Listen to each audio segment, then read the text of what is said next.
Bon alors calmez-vous, parce que là, on a encore du lourd. Mais juste avant de commencer, je vous demande quelques secondes de votre attention, car je vous rappelle que j'ai une page Tipeee. Voilà, juste pour info, je dis ça et je dis rien. Des bisous. Bon allez, petit contexte rapide avant de rentrer dans le vif du sujet. Les extraits que vous allez voir sont tirés de la chaîne Un Cateau de Service qui réagit à un gros youtubeur streamer que vous connaissez sûrement. Mais bref, ce qui nous intéresse là, c'est pas lui, mais lui. Car c'est lui qui va dire, vous allez le voir, un maximum de conneries. Bref, c'est parti. En tout cas, ça change rien au point là, qui est de dire que la foi et la science sont pas contradictoires mais complémentaires. Et qu'on peut tout à fait être chrétien et être à fond dans les recherches scientifiques. Et même, je dirais plus, c'est que quand on va à fond dans la recherche scientifique, alors on arrive à la vérité de la foi chrétienne. Et c'est pas pour rien qu'il y a d'extraordinaires physiciens et qui étudiaient la cosmologie, qui étaient croyants ou même catholiques. Écoutez les amis, non. 9 minutes, voilà, 9 minutes sur plus de 58 et déjà une connerie, et parce que oui, c'est faux, il y a des dizaines d'études à ce sujet, et elles montrent le contraire, plus le niveau d'éducation augmente, moins les gens sont religieux. Oui, c'est comme ça. Une étude de Edward Larson et Larry Whitham de 96 qui conclut que la croyance en Dieu chez les scientifiques a diminué avec le temps entre le début des années 1900 et la fin des années 1980. Donc non, je vais pas vous faire une liste détaillée de toutes les études dispo à ce sujet, mais c'est faux. La tendance globale qui ressort de tout ça, c'est justement le contraire. Plus tu fais des études dans le domaine scientifique, moins tu es croyant. Et c'est comme ça, désolé. Allez, on continue. Et dans ce cas-là, rien n'empêche personne de prier en fait. On peut laisser une chance au produit. Si la foi chrétienne c'est une relation avec Dieu, pourquoi ne pas essayer de prier? Je veux dire, on n'a absolument rien à perdre. On se pose en silence 30 secondes et on dit Dieu, si c'est vrai, Jésus, si t'es vraiment Dieu et que c'est vrai que tu m'aimes et que la foi chrétienne est vraie, mais fais que je te connaisse. Remplis mes pensées, mon cœur, fais que je t'aime aussi et que je te connaisse vraiment tel que tu es. Rien n'empêche de faire cette prière et je suis sûr que si on la fait et qu'après on prend le temps de regarder vraiment ce qui change dans notre vie, dans les jours, dans les semaines, dans les mois qui viennent, en fait Dieu répond et Dieu répond toujours. Donc je mets au défi tous les non-croyants ou les recommençants ou ceux qui doutent de faire une prière. Voilà, Dieu, tu vois que je suis en plein doute, alors donne-moi des rencontres, des arguments ou alors une conviction du cœur pour que je puisse croire en toi et en être sûr. Amen. Eh ben voyons, bah oui forcément, ça c'est ce qu'on appelle le biais de confirmation, c'est le même phénomène quand tu vas voir un médium qui te dit que dans quelques temps il va se passer quelque chose dans ta vie. Du coup tu ressors de l'entretien et chaque truc qui t'arrive, tu vas avoir tendance à raccrocher l'information floue que t'a donné le médium et essayer d'y voir un lien. Et bien entendu, vu que ton cerveau c'est une grosse merde, il va soigneusement squeezer toutes les prédictions du médium qui n'ont pas eu lieu ou qui ne vont pas dans le sens de la prédiction. Avec son expérience là c'est la même chose, et d'ailleurs ça marche aussi si t'es musulman. Les musulmans peuvent aussi utiliser cet argument du coup si je prie Allah et que je perçois une réponse, ça veut dire que c'est Allah le vrai Dieu. Mashallah, au fond de moi depuis toutes ces années je le savais. Ah ben tiens! Mais bref, ça change rien au fait que c'est un argument de merde dans tous les cas. Et petit fun fact, ça aussi ça a été testé scientifiquement, la prière n'a aucun impact sur le monde réel. Ça marche pas non plus.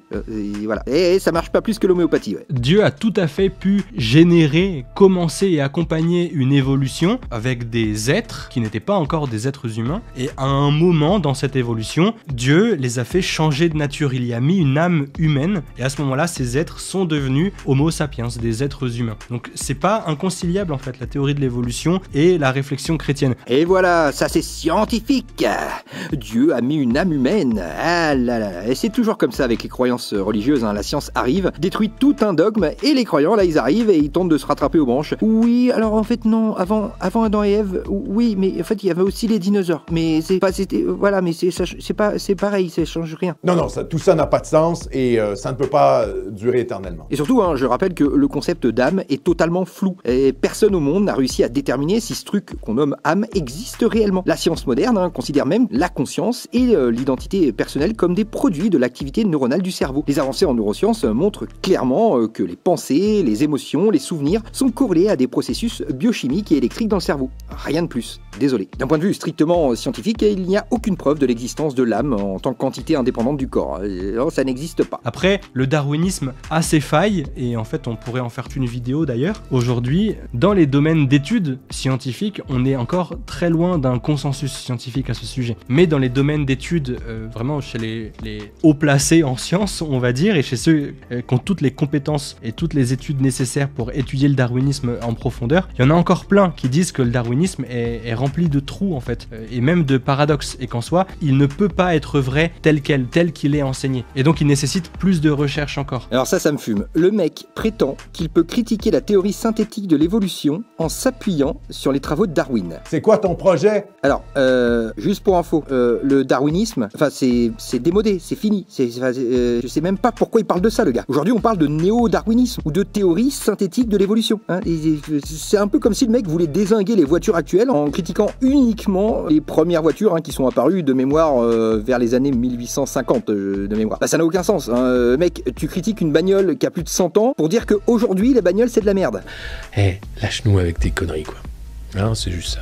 Alors que bon, je vous rappelle qu'en 2025, on a des voitures électriques qui font le 0 à 100 en 3 secondes. Hein. Et bon, je dis ça, je dis rien. C'est pour ça que je dis que si la théorie de l'évolution se vérifiait comme une certitude et plus une théorie. Même si je fais bien la distinction là entre une hypothèse scientifique et une théorie scientifique. La théorie est quand même un peu plus vérifiée que l'hypothèse. Alors non, tu fais absolument pas la distinction. Non, là, tu mélanges tout là. Donc ce type-là, évidemment, bon, raconte n'importe quoi. En science, l'hypothèse et la théorie scientifique sont deux concepts différents. Il n'y a pas de c'est un peu plus vérifié que l'autre parce que non, ça veut rien dire. Hein. Une hypothèse, c'est une base de départ. C'est une supposition ou une explication provisoire formulée à partir d'observations. Elle doit être testable par l'expérimentation ou l'observation. Une hypothèse peut être confirmée, infirmée ou modifiée en fonction des résultats obtenus. Et c'est à partir de ce moment-là qu'on obtient, en fonction des résultats, une théorie scientifique. Et justement, une théorie scientifique, c'est une explication cohérente fondée sur un ensemble d'hypothèses confirmées par des preuves expérimentales et des observations répétées. En gros, la théorie synthétique de l'évolution est un fait, que tu le veuilles ou non. Hein. Et c'est comme ça. Et cette théorie explique et décrit ce fait. De la même manière que la gravité est un fait, que tu le veuilles ou non, c'est comme ça. Et la théorie de la gravitation explique et décrit ce fait. Voilà, je comprends pas. Et une nouvelle fois, cette longue évolution n'empêche en rien le fait que c'est Dieu qui l'a généré, qui l'a accompagné, qui à un moment donné a mis une âme humaine dans ces êtres qui sont devenus des êtres humains, qui donc se sont séparés en quelque sorte, qui ont été distingués radicalement des animaux et de n'importe quelle autre créature. Un être humain n'est pas un animal. Il a peut-être des caractéristiques similaires dans son corps, mais en fait un être humain, il a une conscience de soi qui est bien plus développée que n'importe quel animal. Alors, je fais une petite pause là. Hein. Je vous rappelle qu'au début, il disait que la science et la religion ne sont pas antinomiques, hein, qu'elles peuvent tout à fait cohabiter. Hein. Elles travaillent ensemble, oui, bien sûr, oui, oh là là. La foi et la science sont pas contradictoires, mais complémentaires. Patatras, c'est la catastrophe, c'est le drame. Alors non, encore une fois, la science, les connaissances actuelles te contredisent. Scientifiquement et rationnellement, l'humain est un animal. En biologie, l'humain, l'homo sapiens, appartient au règne animal. Désolé, c'est comme ça. Voilà. Mais selon l'Église catholique, l'enfer, c'est l'état que des gens choisissent eux-mêmes s'ils refusent volontairement Dieu. Ce qui est hors du bien absolu et de l'amour parfait.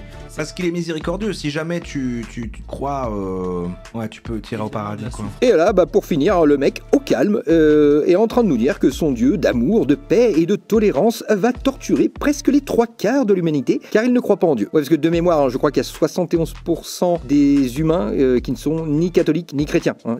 Voilà, Dieu, apparemment, là, son Dieu, il va torturer les 3/4 de l'humanité. Au calme. Hein. Et ça donne envie, hein, ce genre de religion, là, basée sur la menace et l'intimidation. Hein. Enfin, perso, après je suis peut-être un peu fou, hein, vous me direz dans les commentaires, mais si j'avais un père que je n'ai jamais vu, à qui je n'ai jamais parlé, et quand je le vois, il me menace de me torturer, si je ne le reconnais pas comme étant mon papa, ça me donne envie de tout, sauf de l'aimer. Hein.